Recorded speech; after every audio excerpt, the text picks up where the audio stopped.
আশ্বিনের শারদ প্রাতে বেজে উঠেছে আলোক মঞ্জির।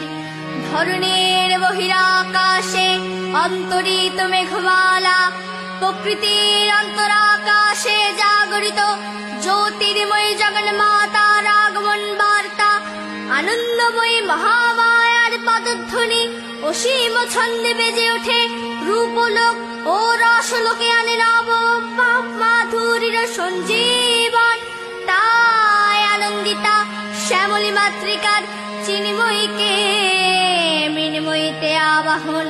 আজ চিৎশক্তি রূপিণী বিশ্বজননীর শারদ স্মৃতিমণ্ডিত প্রতিমা মন্দিরে মন্দিরে ধ্যান বোধিতা।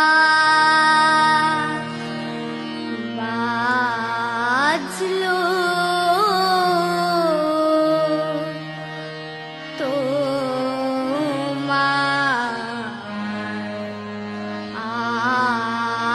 আলোর বেণু, বাজলো